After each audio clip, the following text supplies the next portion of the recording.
दोस्तों 1 कटोरी दही और थोड़े से बेसन से मिलकर ये टेस्टी कढ़ी बनकर तैयार हो जाती है। इसे एक बार बनाकर खाते हैं तो इसका स्वाद नहीं भूलेंगे।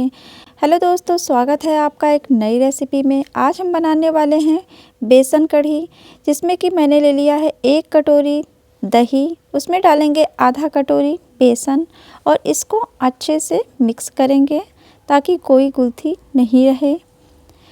अच्छे से मिलाते रहेंगे। अब इसमें थोड़ा सा पानी डालेंगे और फिर से मिलाएंगे।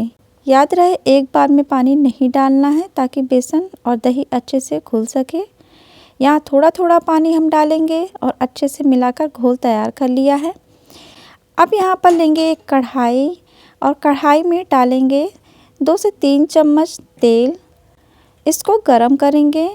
उसके बाद यहाँ डालेंगे थोड़ी सी मेथी आधा चम्मच से भी कम आप डालिएगा।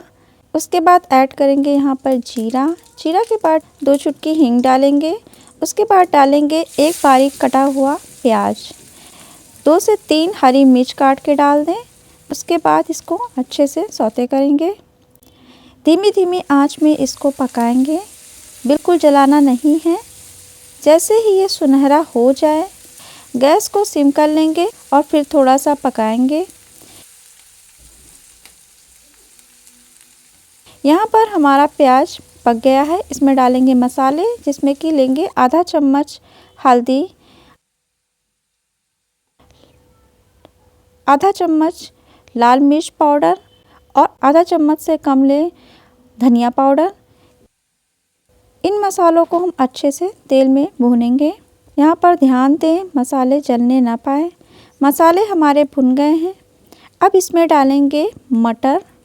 यहाँ पर मैंने 1 कटोरी मटर डाला है। ताज़े मटर लें और अच्छे से धुल के इनको डालें। इनको हम पकाएंगे।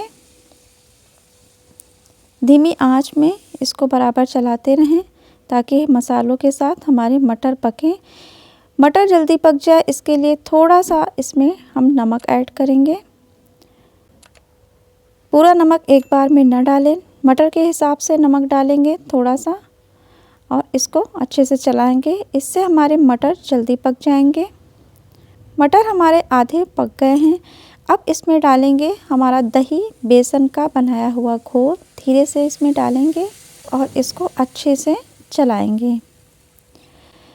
बराबर चलाते रहें, उबाल आता रहेगा और इसको चलाते रहें ताकि यहाँ पर बेसन कढ़ाई में चिपके नहीं।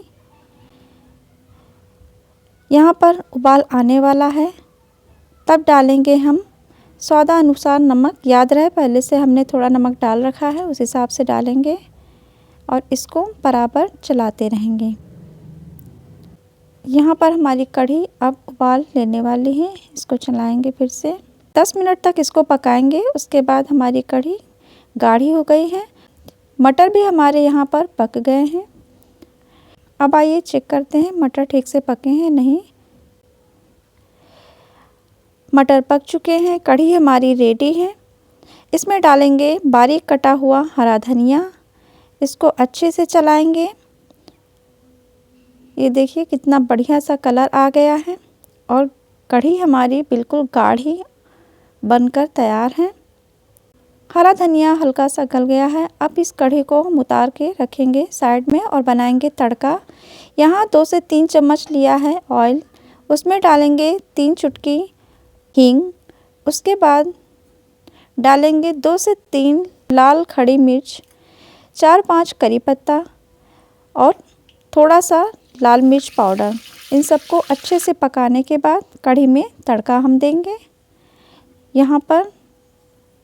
यहाँ कढ़ी को तड़का दे दिया है। अब इसको मिक्स कर लेंगे। ये देखिए कितना बढ़िया कलर आया है कढ़ी का और खाने में भी बहुत स्वादिष्ट है। इसे ज़रूर ट्राई करिएगा। अब करेंगे प्लेटिंग। यहाँ मैंने इसको चावल के साथ सर्व किया है। ये देखिए कितना टेस्टी दिखने में लग रहा है और खाने में भी बहुत स्वादिष्ट बना था। रेसिपी पसंद आई हो तो प्लीज़ लाइक शेयर सब्सक्राइब करना बिल्कुल ना भूलें। खुद भी बनाकर खाएं, अपने चटोरे दोस्तों को भी खिलाएं। मिलते हैं अगली रेसिपी में दोस्तों, तब तक के लिए बाय।